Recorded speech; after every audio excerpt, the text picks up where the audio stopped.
Assalamualaikum warahmatullahi wabarakatuh.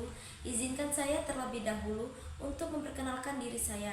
Perkenalkan, nama saya Apriliani dari Prodi PGSD dengan NPM 2042-20161 kelas 5F.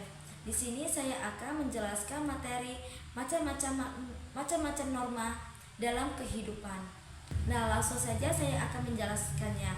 Norma adalah aturan atau pedoman yang mengatur perilaku manusia dalam bermasyarakat.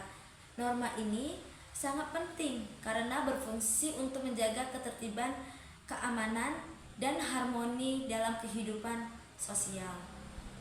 Macam-macam norma dalam kehidupan itu mempunyai beberapa jenis. Yang pertama itu norma agama, norma kesusilaan, norma kesopanan, dan norma hukum.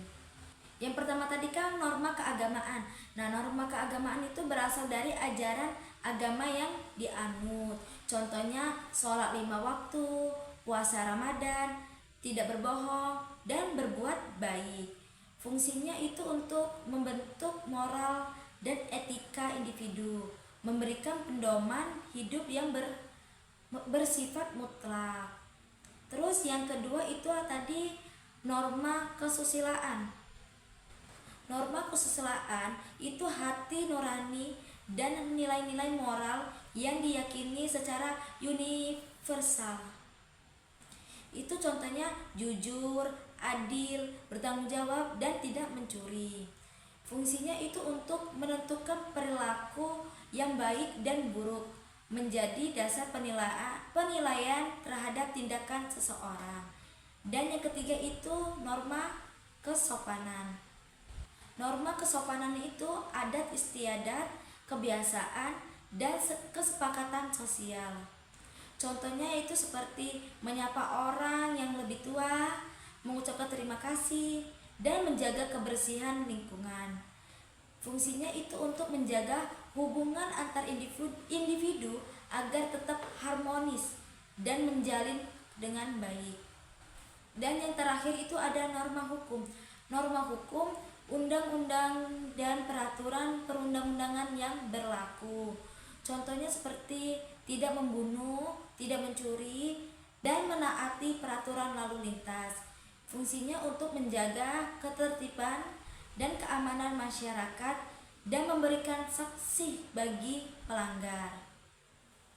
Terus ada contoh situasi jenis norma. Yang pertama itu norma agama. Contoh situasinya seorang muslim menjalankan ibadah sholat Jumat. Terus norma kesusilaan. Itu contohnya seorang siswa mengembalikan buku yang dipinjamkan dari perpustakaan. Terus yang ketiga norma kesopanan. Itu contohnya seorang anak menyapa gurunya dengan hormat. Dan yang keempat itu norma hukum. Contohnya seorang pengemudi berhenti di lampu merah. Adapun faktor yang mempengaruhi penerapan norma. Yang pertama itu latar belakang budaya. Setiap budaya memiliki nilai-nilai norma yang berbeda. Terus yang kedua itu keluarga. Pendidikan dan nilai-nilai yang ditanamkan dalam keluarga sangat berpengaruh. Dan yang ketiga itu lingkungan sosial. Itu pergaulan atau pengaruh teman sebaya juga dapat membentuk perilaku seseorang. Dan yang terakhir itu pendidikan.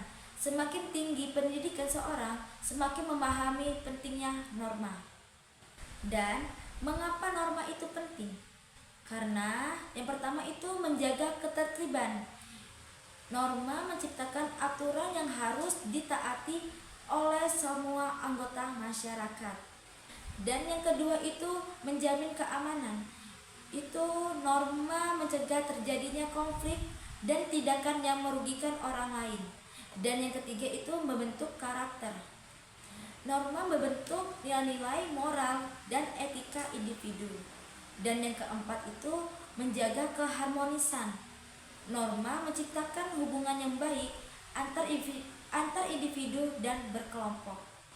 Kesimpulannya itu norma merupakan bagian yang tak terpisahkan dari kehidupan manusia. Dengan memahami dan mematuhi norma, kita dapat hidup berdampingan dengan orang lain secara harmonis dan menciptakan lingkungan yang baik. Sekian dari saya ucapkan terima kasih. Wassalamualaikum warahmatullahi wabarakatuh.